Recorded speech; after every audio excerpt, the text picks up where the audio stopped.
గారికి కూడా నేను ఒక 2 క్వశ్చన్లు వేయాలనుకుంటున్నాను. నేను ఈ తెలంగాణ బిడ్డ కావచ్చు, లేకపోతే ఒక గిరిజన బిడ్డ కావచ్చు, పేదల పక్షాన కొట్లాడే విధంగా ఇప్పటికీ అభిషేక్ అనేవాడు కూడా ఎవడైతే ఉన్నాడో సుమన్ టీవీ రోషన్ వాళ్ళతో కూడా మేము మాట్లాడించడం జరిగింది.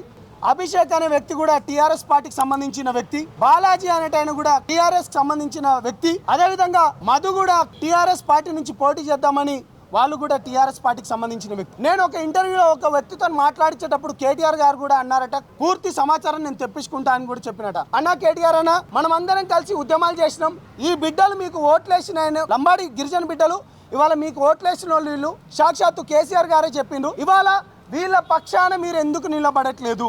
ఇవాళ ఉన్నది కూడా దీంట్లో ఉన్నది కూడా మన బిడ్డలే. ఒకసారి అభిషేక్ కావచ్చు కానీ, లేకపోతే బాలాజీ కావచ్చు కానీ, లేకపోతే మధు కావచ్చు కానీ, మీరు ఎందుకు దీన్ని ముందుకు తీసుకెళ్లడం లేదు మీ పార్టీ తరఫు నుంచి కూడా? ఎందుకంటే జనాలు అనుకుంటున్నారు, లోపట అనుకుంటున్నారు, ఇది మన పైన వద్దు, మీ పార్టీ పైన ఇవాళ మచ్చొద్దు, మేము ఇక్కడ కావాలని ఎవరినో అనడం లేదు. ఇవాళ బాధితులు ఎవరైతే ఉన్నారో బాధితులు చాలా క్లియర్గా ఆ అభిషేక్ అనే అబ్బాయికి చూడండి, బాలాజీ దగ్గర కావచ్చు, మధు దగ్గర కావచ్చు.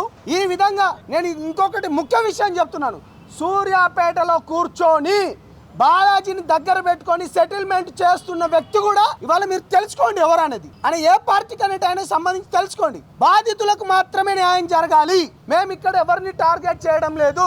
నేను మీ మీడియా పక్షాన ఇవాళ ఇక్కడ కూడా వచ్చి ఒక రిక్వెస్ట్ చేస్తున్నాను. ఇప్పటికే మహేష్ కుమార్ గౌడ్ గారు చాలా క్లియర్ చెప్పిండు, మంగ్లీ గారి పైన కూడా కేసు అయింది, అదే విధంగా శివ చౌహాన్ వాళ్ళు ఎవరెవరైతున్నారో వాళ్ళందరి పైన కూడా కేసులు అయిందని అంటున్నారు. మీ ప్రభుత్వాలు ఏం చేస్తున్నారో మీరు చేయండి.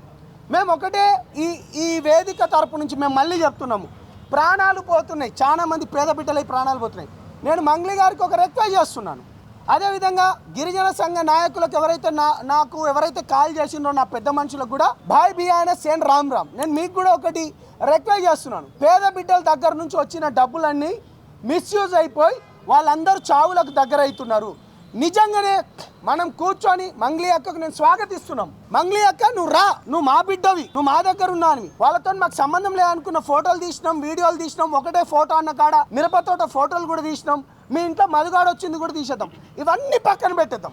ఇప్పటి వరకు 9 మంది చనిపోయినరు, చేతులు ఎత్తి దండం పెడుతున్నా, ముందుకు రండి. డబ్బులు ఎక్కడెక్కడ ఉన్నాయో నేను ఇవాళ జనసేన పార్టీలు ఉన్నా కదా, నాకు ఆంధ్రప్రదేశ్ నుంచి కూడా నాకు కాల్ రావడం జరిగింది. నాకు ఎక్కడైతే ఉందో గుత్తి ప్రాంతంలో కూడా ఎవరైతే వీళ్ళు ఏంటది గోకులనంద ఇన్ఫ్రా పేరుతోని ల్యాండ్ కూడా తీసుకున్నది కూడా మా పార్టీకి ఎవరైతే మార్కెట్ కమిటీ డైరెక్టర్ ఎవరైతే ఉన్నారో వాళ్ళు కూడా కాల్ చేయడం జరిగింది. చాలా స్పష్టంగా భూములు కొన్నారు వీళ్ళు, ఎక్కడ పడితే ఇబ్బడి ముబ్బడి భూములు కొన్నారు. ఆ భూముల కూడా 20 రోజుల క్రితం బోర్డు ఉన్నాయంటే ఇప్పుడు అది బోర్డు కూడా లేదట.